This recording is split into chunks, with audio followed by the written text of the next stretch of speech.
ഒന്ന് ശമൂവേലിന്റെ പുസ്തകം അദ്ധ്യായം 16. അതിനുശേഷം യഹോവ ശമൂവേലിനോട്, യിസ്രായേലിന്റെ രാജസ്ഥാനത്ത് നിന്ന് ഞാൻ ശൌലിനെ മാറ്റി എന്നറിഞ്ഞ് നീ അവനെക്കുറിച്ച് എത്രകാലം ദുഃഖിക്കും? കൊമ്പിൽ തൈലം നിറച്ച് പുറപ്പെടുക.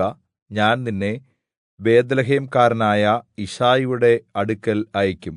അവന്റെ മക്കളിൽ ഒരാളെ ഞാൻ രാജാവായി നിശ്ചയിച്ചിരിക്കുന്നു എന്ന് കല്പിച്ചു. അതിന് ശമൂവേൽ, ഞാൻ എങ്ങനെ പോകും? ശൌൽ കേട്ടാൽ എന്നെ കൊല്ലും എന്നു പറഞ്ഞു. അപ്പോൾ യഹോവ, നീ ഒരു പശുക്കിടാവിനെയും കൊണ്ടുചെന്ന്, ഞാൻ യഹോവയ്ക്ക് യാഗം അർപ്പിക്കുവാൻ വന്നിരിക്കുന്നു എന്ന് പറയുക. യിശ്ശായിയെയും യാഗത്തിന് ക്ഷണിക്കുക. നീ ചെയ്യേണ്ടത് എന്താണ് എന്ന് ഞാൻ അപ്പോൾ നിന്നോട് അറിയിക്കും. ഞാൻ പറഞ്ഞുതരുന്ന ആളെ നീ എനിക്കായിട്ട് അഭിഷേകം ചെയ്യേണം. യഹോവ കല്പിച്ചതുപോലെ ശമൂവേൽ ചെയ്തു. ബേത്ത്ലേഹേമിൽ ചെന്നു പട്ടണത്തിലെ മൂപ്പന്മാർ അവന്റെ വരവിൽ വിറച്ചുകൊണ്ട്, നിന്റെ വരവ് ശുഭം തന്നെയോ എന്ന് ചോദിച്ചു. അതിനവൻ, ശുഭം തന്നെ. ഞാൻ യഹോവയ്ക്ക് യാഗമർപ്പിക്കുവാൻ വന്നിരിക്കുന്നു. നിങ്ങളെ തന്നെ ശുദ്ധീകരിച്ച് എന്നോടുകൂടെ യാഗത്തിന് വരുവീൻ എന്ന് പറഞ്ഞു. അവൻ യിശ്ശായിയെയും അവന്റെ മക്കളെയും ശുദ്ധീകരിച്ച് അവരെയും യാഗത്തിന് ക്ഷണിച്ചു. അവർ വന്നപ്പോൾ ശമൂവേൽ ഏലീയാബിനെ കണ്ടിട്ട്, യഹോവയുടെ അഭിഷിക്തൻ അവന്റെ മുമ്പാകെ ഇതാ നിൽക്കുന്നു എന്ന് പറഞ്ഞു. യഹോവ ശമൂവേലിനോട്, അവന്റെ ശാരീരിക രൂപമോ ഉയരമോ നോക്കരുത്. ഞാൻ അവനെ തള്ളിയിരിക്കുന്നു. മനുഷ്യൻ നോക്കുന്നത് പോലെയല്ല.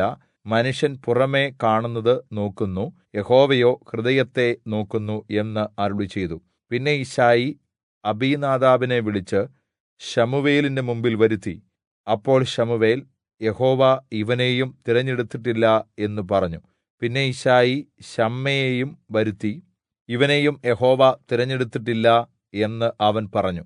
അങ്ങനെ യിശ്ശായി 7 പുത്രന്മാരെ ശമൂവേലിന്റെ മുമ്പിൽ വരുത്തി.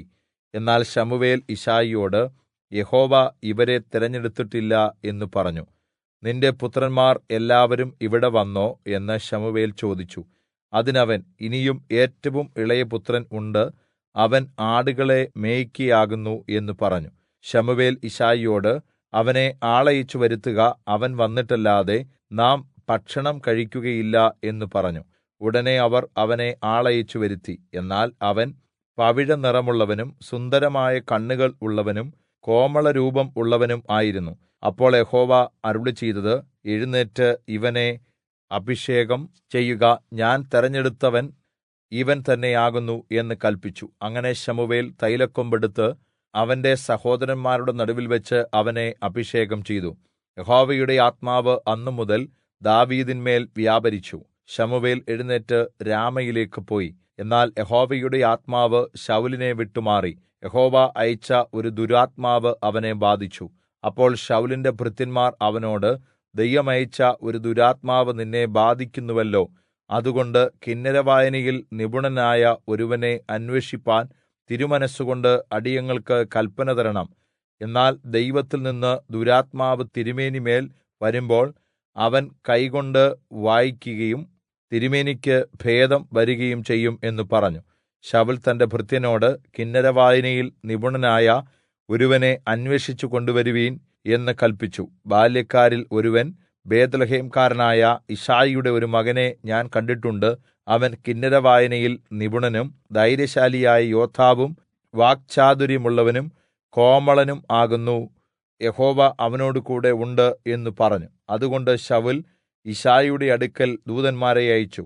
ആട്ടിടയനായ നിന്റെ മകൻ ദാവീദിനെ എന്റെ അടുക്കൽ അയക്കണം എന്ന് പറഞ്ഞു. യിശ്ശായി ഒരു കഴുതയെ വരുത്തി. അതിന്റെ പുറത്ത് അപ്പം, ഒരു തുരുത്തി വീഞ്ഞ്, ഒരു കോലാട്ടിൻകുട്ടി എന്നിവ കയറ്റി തന്റെ മകൻ ദാവീദിന്റെ കൈവശം ശൌലിന് കൊടുത്തയച്ചു. ദാവീദ് ശൌലിന്റെ അടുക്കൽ ചെന്ന് അവന്റെ മുമ്പാകെ നിന്നു. ശൌലിന് അവനോട് വളരെ സ്നേഹമായി. അവൻ അവന്റെ ആയുധവാഹകനായി തീർന്നു. അതുകൊണ്ട് ശൌൽ യിശ്ശായിയുടെ അടുക്കൽ ആളയച്ച്, ദാവീദിനോട് എനിക്ക് ഇഷ്ടം തോന്നിയിരിക്കുന്നതിനാൽ അവൻ എന്റെ അടുക്കൽ താമസിക്കട്ടെ എന്ന് പറയിച്ചു. ദൈവത്തിന്റെ അടുക്കൽ നിന്ന് ദുരാത്മാവ് ശൌലിന്മേൽ വരുമ്പോൾ ദാവീദ് കിന്നരം എടുത്ത് വായിക്കും. ശൌലിന് ആശ്വാസവും സുഖവും ഉണ്ടാകും.